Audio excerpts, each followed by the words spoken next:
52 tahun yang lalu, tepatnya di bulan Agustus 1971, sekelompok aktivis perdamaian dari Amerika Serikat dan Kanada berkumpul di sebuah desa nelayan di Quonset Point, Alaska. Mereka berkumpul dengan tujuan yang sangat jelas, yaitu menentang serangkaian uji coba nuklir bawah tanah di Amchitka, Alaska, yang berpotensi menimbulkan banyak sekali bencana alam seperti gempa, tsunami, dampak buruk pada lingkungan, dan juga tatanan sosial masyarakat. Para aktivis ini berangkat menuju Amchitka, Alaska menggunakan kapal yang bernama Phyllis Cormack, dan dalam perjalanannya mereka menggunakan nama Greenpeace sebagai representasi lingkungan dan juga perdamaian.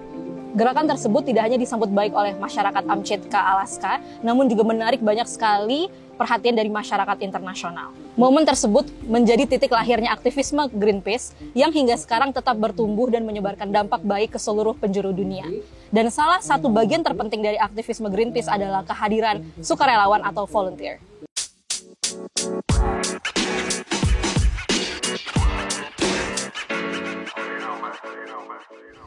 Halo Sobat Lingkungan, kembali lagi di podcast Ngobrol Lingkungan bersama aku, Christine Claudia.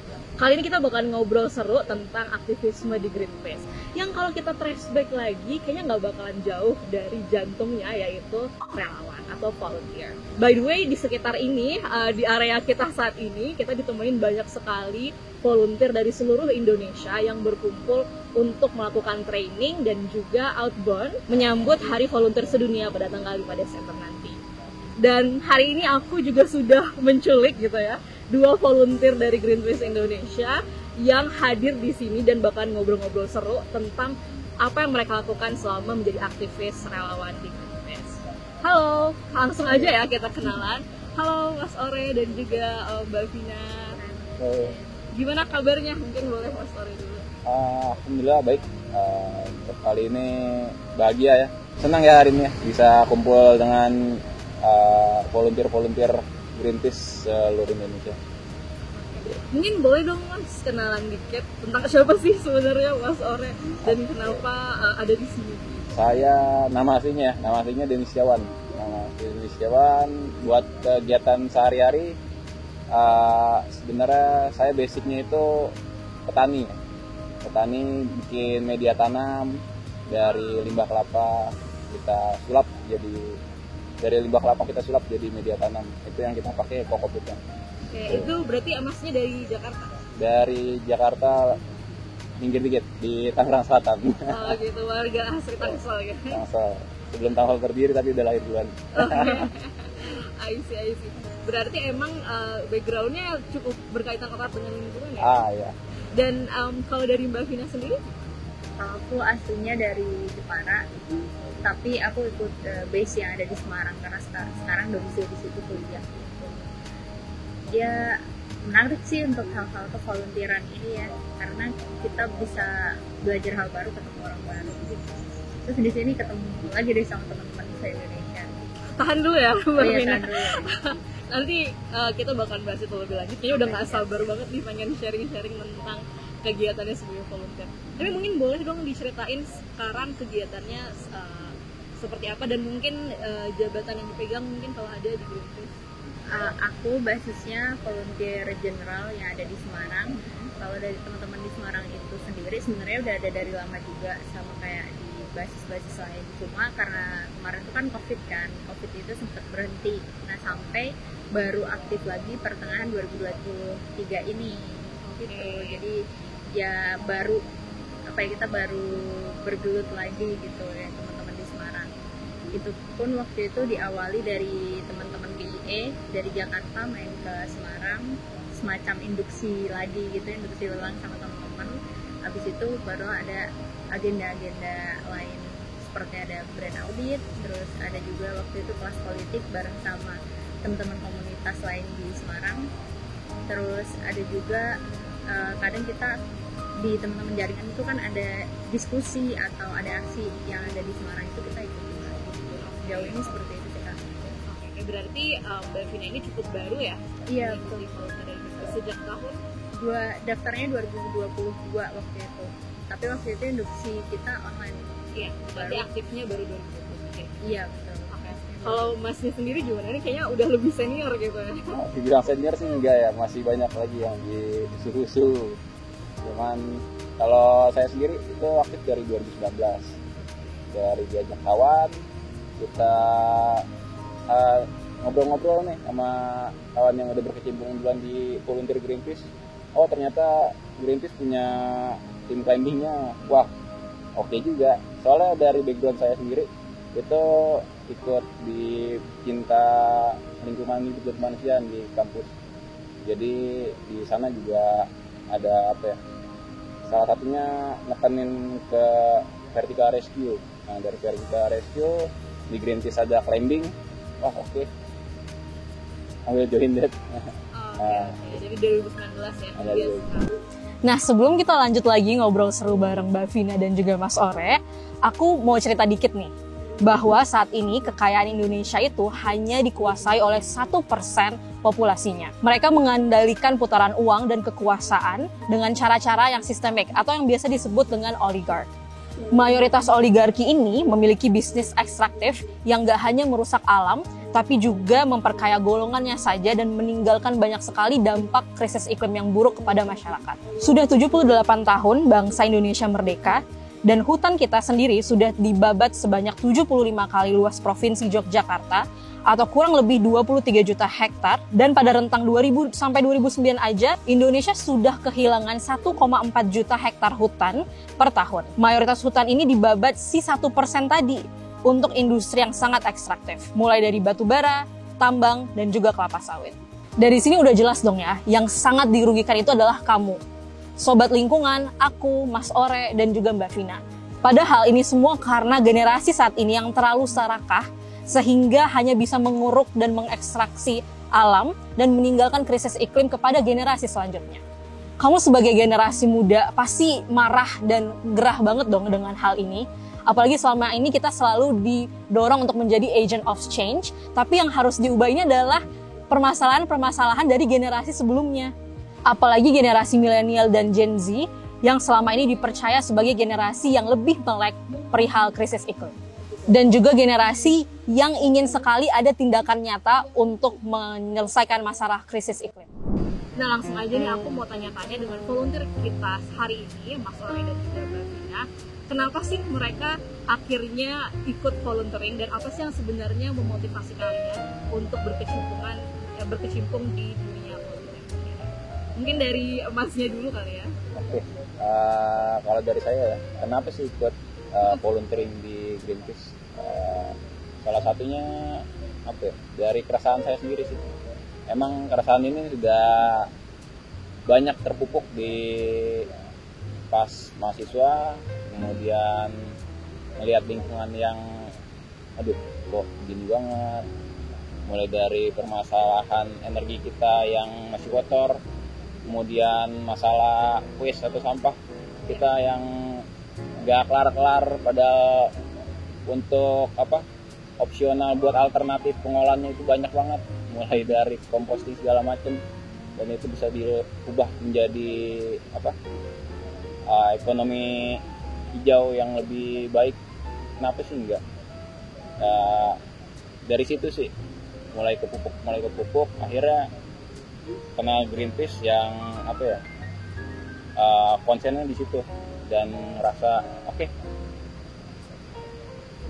juga nih kita ikut jadi bagian dan ikut mengkampanyekan tentang hal itu gitu sih kalau dari.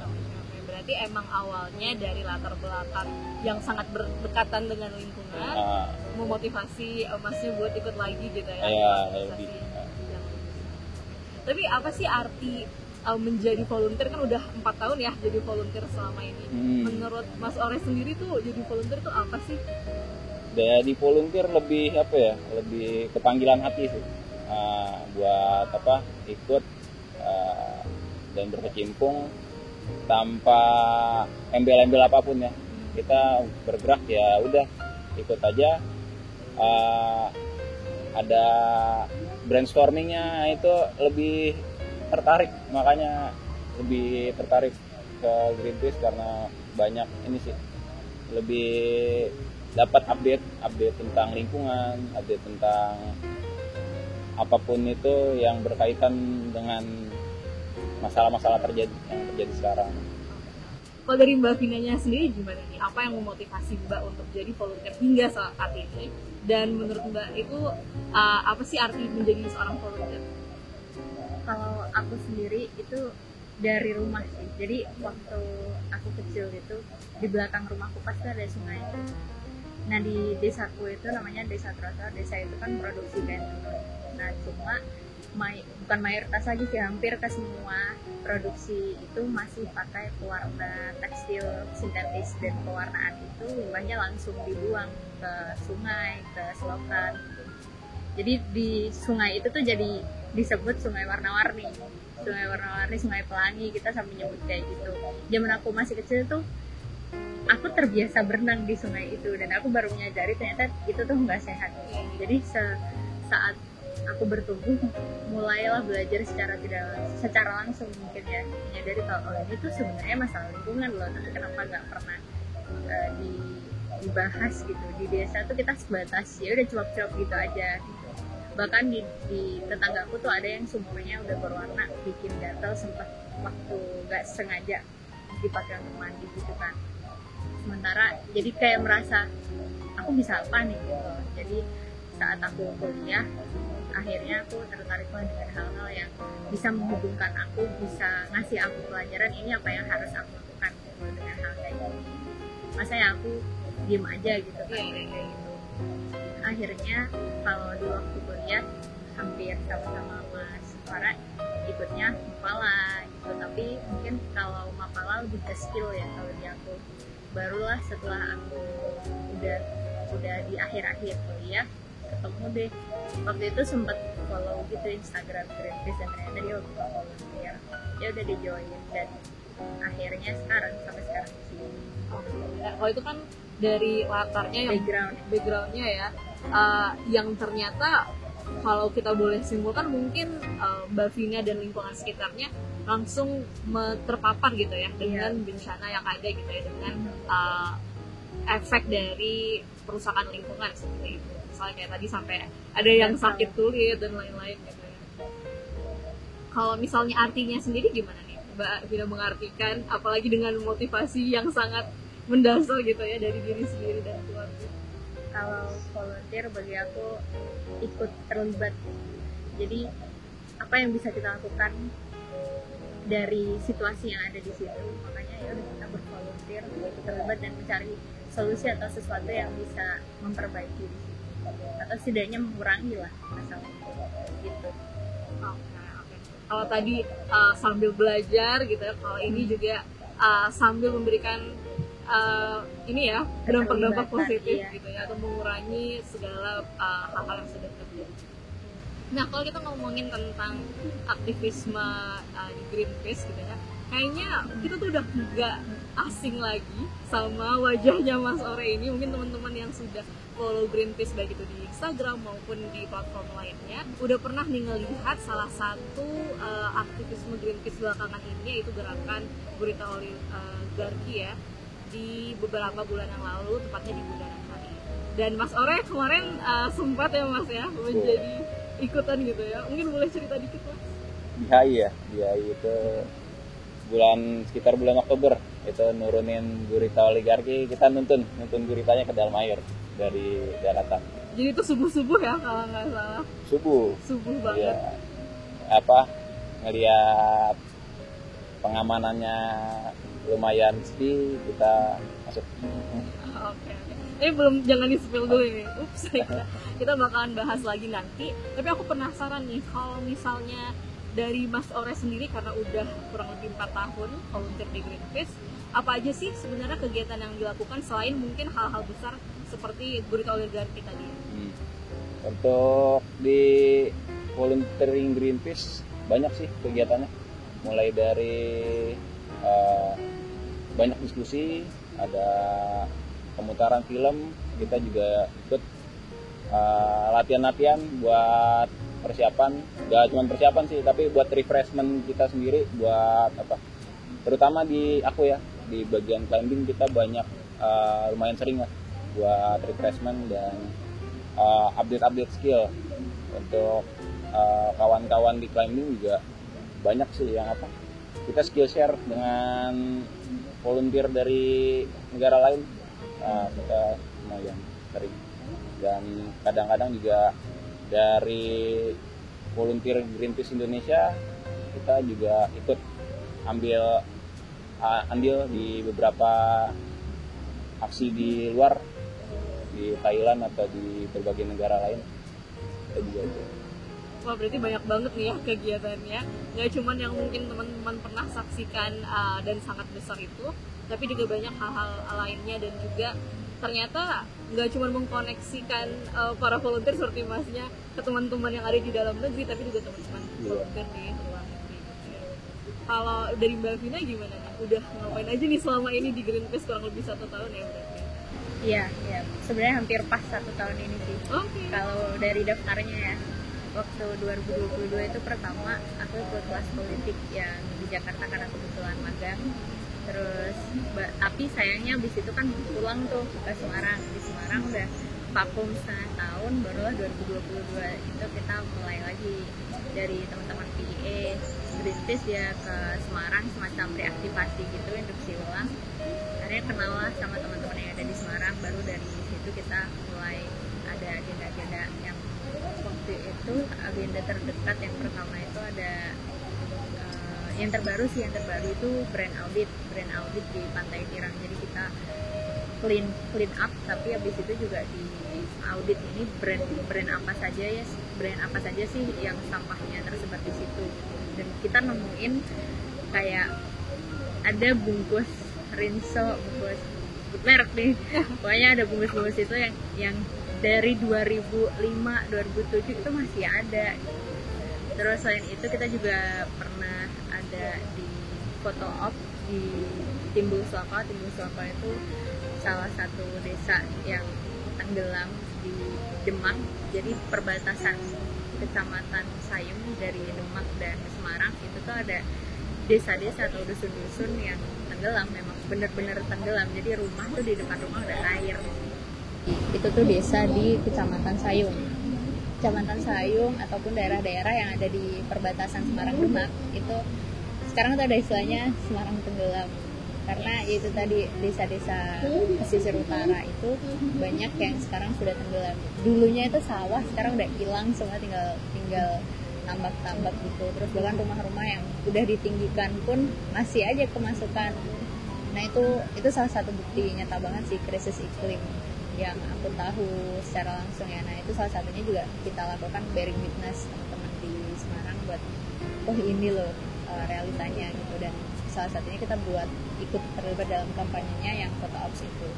Setelah itu ada kelas politik lagi di Semarang ada kelas politik lagi bareng sama teman-teman di komunitas Semarang. Jadi di Semarang itu ada, karena tadi kan ada masalah tenggelam itu, ada koalisi namanya Malih Dadi Segoro. Jadi kita ajak teman-teman yang ada di situ juga, ada anak LBH, ada anak Walhi, jaringan kita ajak buat kelas politik itu. Terus setelah itu ada brand audit, itu baru bulan lalu kita brand audit. Jadi kita nggak cuma ngambilin sampah-sampah, tapi juga sampahnya itu kita audit. Ini dari siapa yang harusnya bertanggung jawab sama sampah ini. Itu lokasinya di Pantai Tirang, Semarang.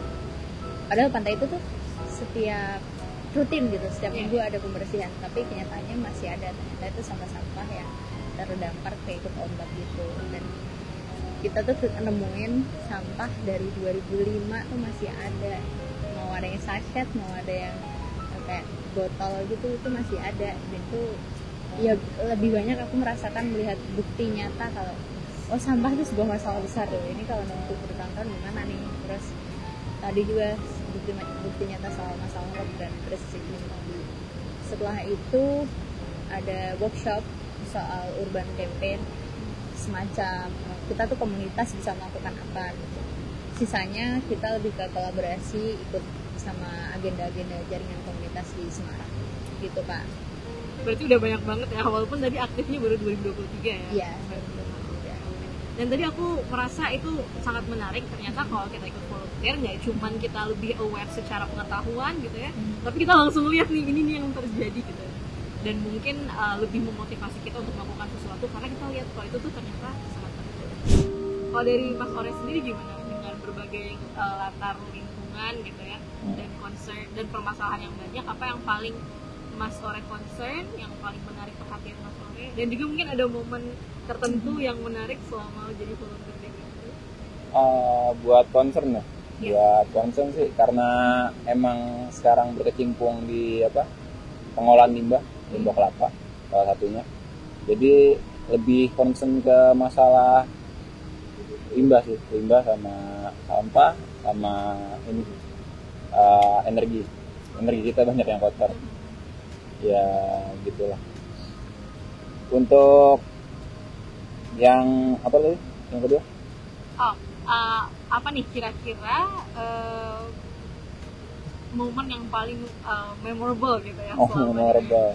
Memorable itu yang pertama kali ikut aksi atau party tetap di Bundaran HI.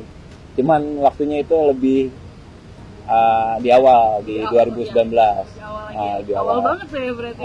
Awal banget masuk udah ngelakuin induksi NPT dan NPDA. Wah, ada ini nih, bakal ada action atau party di Bundaran HI. Ada asesmennya, yang bisa itu siapa yang bisa ikut. Kemudian alhamdulillah kepilih dan bisa ikut ke aksi tersebut. Kan ada 2 tuh, dari HI sama Pancoran. Kebetulan suka juga dengan dunia air. Dan sering ikut terlibat di water rescue karena ada interest ke sana. Di HI ada airnya dan ada ketinggiannya, wah kenapa enggak? Dua-duanya dapat. Tadi udah banyak banget yang dilakukan dan kebetulan 2019 langsung gitu ya turun climbing. Mungkin boleh dong Mas diceritain waktu itu apa sih, tentang apa yang sedang dikampanyekan dan gimana nih cerita dari awal sampai akhirnya naik ke Bundaran HI? Oke, untuk di 2019 ya kita bawa pesan tuh cukup banyak. Yang salah satunya itu bertepatan banget sama tanggal pelantikan menteri kabinetnya Jokowi yang menjabat sekarang nih. Nah, itu di 2019 kita ngelakuin aksi pas banget menteri itu dilantik. Kita bawa isu kerusakan hutan, kita bawa di sana energi terbarukan, kita ingatkan lagi betapa pentingnya itu. Itu sih pesan-pesan yang kita bawa. Kemudian buat persiapannya sendiri itu banyak banget dan panjang. Atau untuk persiapan sendiri yang pasti ada kreatifnya dulu ya. Dari kreatifnya dulu, kemudian dibikin safety plan-nya gimana, worst case-nya gimana, kemudian barulah ke logistik dan akomodasinya seperti apa. Dan kebetulan ini aksinya sendiri berkaitan dengan ketinggian, jadi kita perlu orang-orang yang bisa, dan itu emang udah ada timnya kan. Cuman harus ada asesmennya lagi, jadi nggak sembarang climber bisa, itu ada asesmennya sendiri, kecakapannya dilihat lagi, bisa lebih tenang apa enggak, dan kemudian ikut di bagian dari di 2019 itu. Nah, safety plan-nya itu wah luar biasa sih. Emang udah semua yang kira-kira bakal terjadi itu udah diperhitungkan, dan memang setelah turun pun kita naik di pukul 3 ya. Itu 3 subuh. Kita nyari jam tidur. Nyari jam kosong. Kita coba set di sana, coba naik. Itu baru bisa bener-bener naik itu jam 5 atau setengah 6. Nah, orang terakhir naik itu saya, dan itu air mancur udah keluar duluan. Waduh, udah basah dan makin itu sih momen-momen tegang dan memorable di situ. Kemudian kita ngebentangin banner yang tadi tentang pesan-pesan yang kita sampaikan, dan hanging di kiri dan kanan si patung itu dari pukul mulai hanging itu pukul 7 dan kemudian kita turun di pukul 2 atau pukul 3. Nah itu hampir 12 jam ya berarti. Hampir 12 jam, dan itu di pinggiran sih sudah ramai ya, dan banyak himbauan dari bapak aparat untuk turun, dan kita memutuskan untuk turun di pukul segitu. Dan pas turun kita disambut dengan hangat ya, dengan pelukan dengan pelukan, dibawalah ke mobil itu, kalau nggak salah mobil ini loh, mobil tahanan berarti. Iya, dan itu memorable sih, karena pertama kali ikut action dan segitu dikatakan mewah penjemputannya, itu memorable banget sih. Kita diamanin, dibawa dengan mobil tahanan, awalnya dibawa ke Polsek dulu, baru ke Polres. Oke. Tapi tentu saja waktu itu nggak terlalu khawatir karena semuanya sudah direncanakan, sudah diperhitungkan, dan ada security planning tertentu yang sudah diberikan.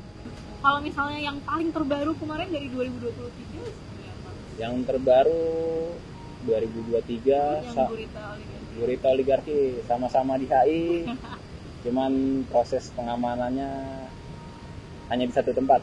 Kalau kemarin kita dilempar dari Polsek ke Polres dibalikin lagi ke mana? Ke kecamatan. Baru dilepas sama Satpol PP. Wah. Dan pada saat di Gurita Oligarki itu Masnya mengambil peran seperti apa? Oke, kalau buat di 2023 ya, di Gurita Oligarki saya sendiri jadi tim penuntun si guritanya masuk ke air. Yang langsung turun ke kolam. Iya, turun ke kolam, kita basah-basahan bareng. Dan dari itu juga subuh jam 5:30 kita baru on the way masuk, jam 6, dan itu juga diamankan, naik ke atas. Kita keluar dari air itu sekitar pukul 8 dan baru bisa keluar dari kantor bapak polisi itu sekitar pukul 11 malam. Itu itu lama ya, lebih dari 12 jam ya, hampir 24 18 jam itu lumayan lama. Dan seperti yang tadi udah disebutin, ini pasti ada prosedur-prosedur tertentu yang sudah sangat direncanakan matang-matang, atau kalau di Greenpeace itu kita sebutnya NVDA ya, Non-Violent Direct Action. Nah nanti kita akan bahas lebih lanjut, dan itu sangat berkaitan dengan apa yang teman-teman lakukan hari ini ya, 5 hari ke depan selama menyambut tanggal 5 Desember yaitu Hari Volunteer. Tapi sebelum kita balik ke situ, mungkin aku mau memberikan beberapa fakta menarik nih tentang volunteering di Greenpeace Indonesia sendiri. Teman-teman tahu nggak sih kalau di Greenpeace sendiri itu banyak banget yang daftar menjadi volunteer. Selama 2023 sendiri itu sudah ada sekitar 17.000 volunteer yang terdaftar masuk ke Greenpeace Indonesia. Nah, ini tentu ada proses-proses tertentu yang harus dilewatkan, dan yang masuk proses induksi itu kurang lebih 300 orang per tahun. Jadi sangat banyak dan sangat besar basis volunteer di Indonesia.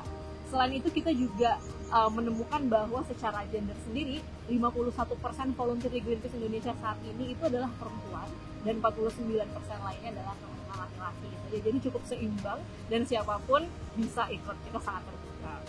Secara geografis di Greenpeace Indonesia sendiri sudah ada sekitar 12 basis volunteer di berbagai kota, dari kota-kota di Jawa seperti di Jakarta, Semarang, bahkan di Pontianak, di Kalimantan, dan juga di Jayapura. Nah selain itu tadi kita udah sempat dengar ada beberapa teman-teman, misalnya Mas Ore yang nyebutin finding dan lain-lain. Itu sebenarnya apa sih? Jadi kalau di Greenpeace itu ada pembagian sesuai dengan skill atau peminatan. Jadi ada teman-teman yang mungkin bisa dan tertarik untuk memanjat gitu ya, bisa ikut finding, yang tertarik dengan perairan mungkin bisa ikut diving atau boat untuk aksi-aksi damai di Greenpeace. Lalu ada juga tim Ocean Defenders dan juga tim Cegah Api. Tapi sebelum kita ngobrol lagi kembali dengan Mas Ore dan Mbak Vina, aku mau ngeliatin cuplikan nih dari teman kita yang merupakan volunteer tim Cegah Api, yaitu Evelyn. Halo teman-teman, namaku Evelyn Christina. Aku berusia 23 tahun, aku berasal dari Kalimantan Tengah, Palangkaraya. Saat ini kesibukanku bekerja di salah satu perusahaan swasta. Aku gabung di Greenpeace dari tahun 2022.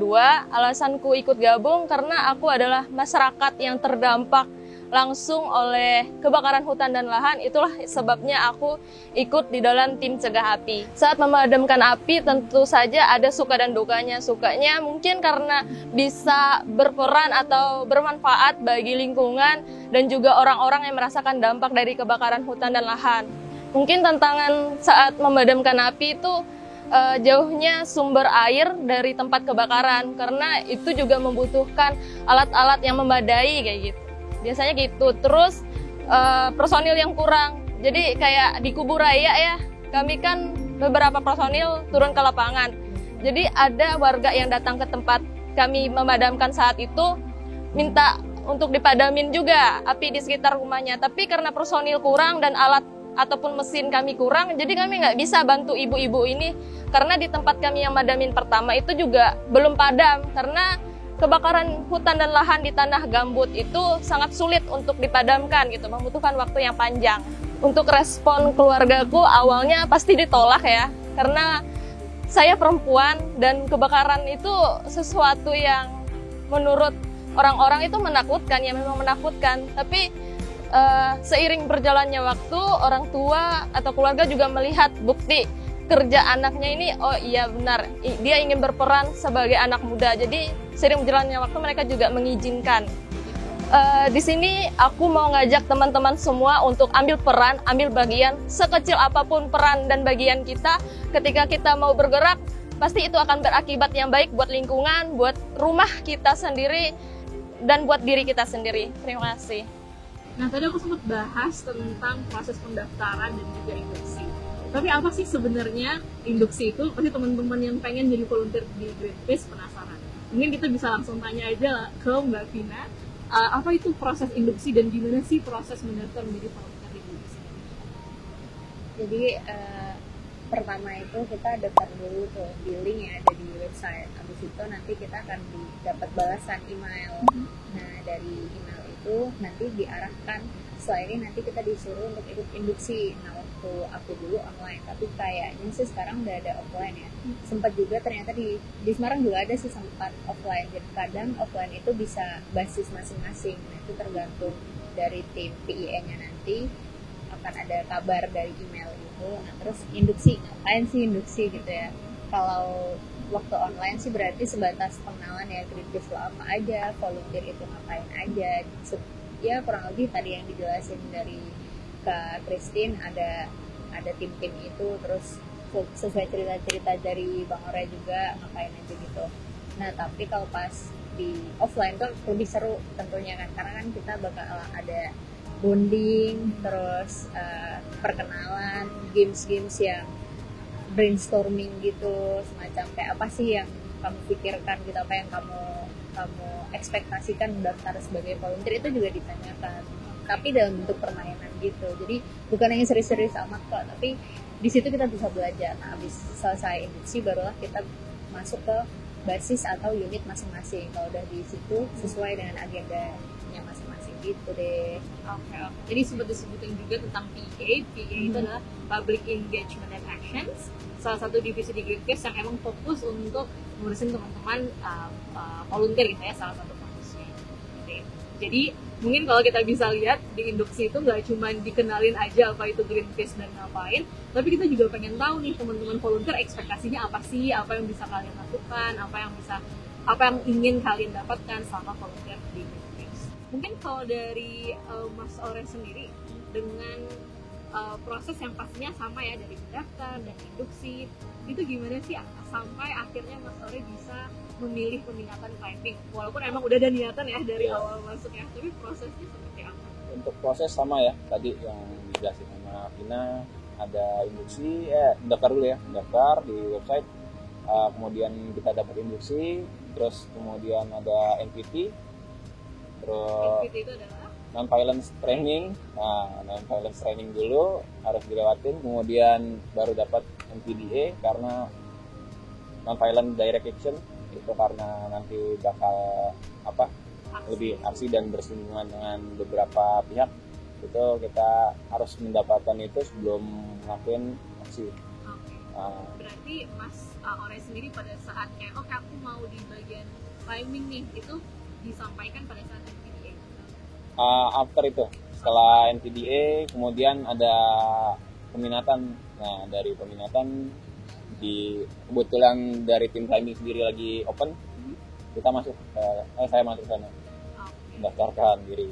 Oke, jadi mendaftarkannya jadi setelah masuk ke dalam Greenpeace, sebelum melakukan training, ada lagi ya kita maunya yang mana? Iya. Nah, pada tanggal 15 Desember tahun 1985, Majelis Umum PBB atau Perserikatan Bangsa-Bangsa itu secara resmi mengadopsi resolusi 40212 yang menetapkan tanggal 5 Desember sebagai tanggal untuk memperingati volunteering atau sukarelawan di seluruh dunia. Dan maka dari itu kita hari ini di sini ya, kita ingin mengingatkan kembali bahwa peran volunteer itu sangat penting dalam mempromosikan pembangunan, baik itu secara lingkungan, ekonomi, dan juga sosial. Apa nih mungkin pesan-pesan untuk teman-teman yang pengen jadi volunteer dimanapun tapi mungkin masih ragu-ragu? Yakin aja sama perasaan sobat lingkungan, apa yang kamu rasakan, apa yang ingin kamu lakukan, ikutin aja. Kadang pasti ada hal-hal yang kayak, aku merasa nggak sesuai ya di sini. Ya balik lagi, apakah kamu mau mengikuti kata hatimu itu, mau melakukan sesuatu yang lebih baik atau pasrah, gitu sih. Yang penting jangan pasrah. Dan segala keresahan, ketakutan itu mungkin lebih mudah diangkat gitu ya kalau misalnya dengan teman-teman yang punya visi yang sama. Aku nambahin dikit ya teman-teman. Jadi volunteer tuh nggak cuma di Greenpeace ya, ada banyak banget di lokal teman-teman juga ada di daerah masing-masing. Mau itu lingkungan, mau itu sosial, mau itu isu yang diikutin ekonomi. Yang jelas kita bervolunteer itu mengkampanyekan ataupun mengusahakan sesuatu yang lebih baik dari sekarang. Mau ikut hukum pun ada gitu, misalkan di LBH atau komunitas-komunitas lain di tempat-tempat teman-teman. Jadi nggak harus nunggu Greenpeace, nggak harus nunggu daftar ikut induksi, nggak. Itu banyak sekali wadah, tinggal kita ikut aja. Dan keuntungannya itu juga kita bisa menemukan teman-teman yang satu visi kan, teman-teman satu visi. Kita juga karena kita concern, otomatis tadi ada kepuasan batin gitu setelah kita mengikuti itu. Jadi ikuti volunteer ya teman-teman. Sesuaikan juga ya dengan kemampuan kita. Misalnya kayak tadi Masnya suka climbing, terus masuknya ke climbing, dan sesuaikan juga dengan kebutuhan di wilayah teman-teman masing-masing. Kalau kamu sobat lingkungan pengen banget join volunteering di Greenpeace dan udah penasaran, langsung aja klik link di bawah ini untuk info lebih lanjut, atau langsung nonton video cuplikan berikut ini yang akan menjelaskan gimana caranya kamu bisa daftar menjadi volunteer di Greenpeace. Oke, sampai di sini dulu ngobrol-ngobrol seru kita tentang dunia volunteering, baik itu di Greenpeace maupun enggak. Makasih banyak dari Mas Ore dan juga Mbak Vina yang udah menyempatkan buat ngobrol di sini ya, di tengah lingkungan kita yang sangat indah hari ini.